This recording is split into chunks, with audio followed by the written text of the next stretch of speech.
Okay, crew, now in this presentation we're going to talk specifically about predator and prey relationships. Okay, once again, TEK 11A, the student is expected to describe producer-consumer, predator-prey, and parasite-host relationships as they occur in food webs within marine, freshwater, and terrestrial ecosystems.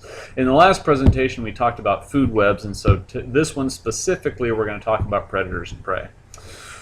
Predators will always have a few characteristics, and the first one is eye position. Both predators' eyes face forward traditionally, and the reason is for binocular vision. It gives predators way better depth perception.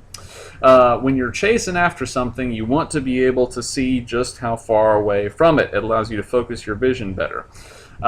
We, as predators and other such things like you see here, the mountain lion and the wolves and the owl, we have great vision right in front of us, but on our sides we don't particularly see as well because we don't need to. Whatever we're chasing is going to be dead in front of us, and so that's good for us. Traditionally, predators have claws. They have feet with really sharp claws that they can hold on to things while they're killing and biting and cutting and rending and all that good stuff. They will have different kinds of teeth, big old bitey teeth up front for grinding a hole, tearing teeth in the middle, and grinding teeth for chewing. And so there'll be loads of different kinds of teeth. Prey, on the other hand, all of their adaptations are more tuned towards survival. Their eyes, instead of being dead forward, will be located on the sides of their head. Like, take a look here at Mr. Bunny. Mr. Bunny has an eye over here, and there's an eye on the other side of his head. Here's Mr. Hummingbird.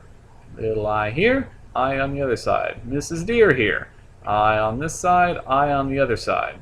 And the reason is because they don't need to see dead ahead because they're not going to be chasing anything.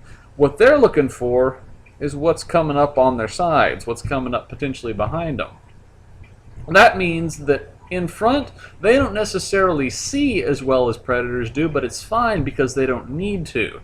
They're going to spend most of their time looking out for what's going on around them. And a lot of species of prey have very nearly 360-degree vision.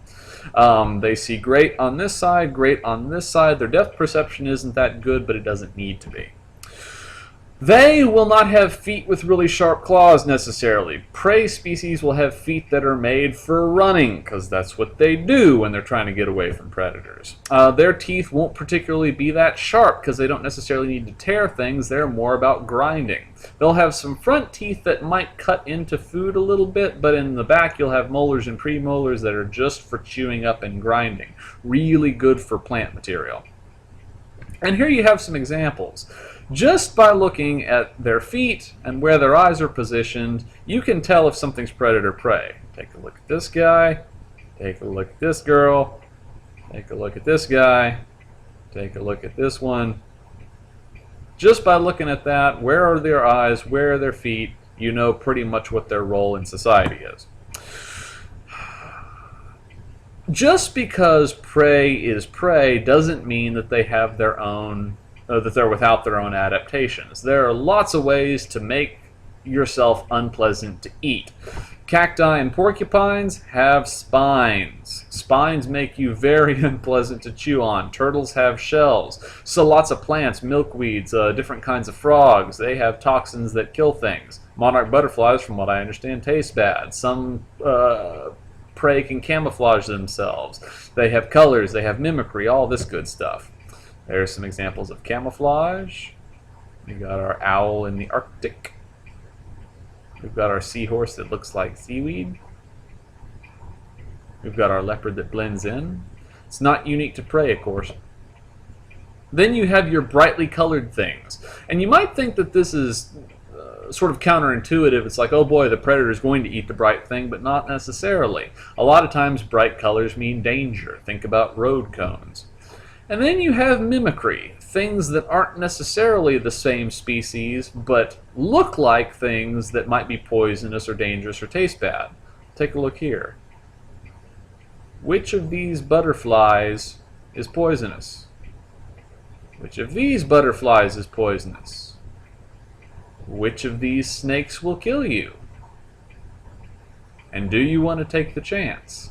That's the idea here. Malarian mimicry is where you have species that converge, that where you have a lot of species that aren't good to eat, maybe they're poisonous, maybe they taste bad, and they all evolve kind of the same thing. That is to be contrasted with Batesian mimicry, where you have one species that you can eat and one species that you can't eat, but they have the same kind of color pattern. So, that's what I've got here. We will cover predators and prey a little bit more in class, but I hope you all have an awesome afternoon, and I'll talk to you later.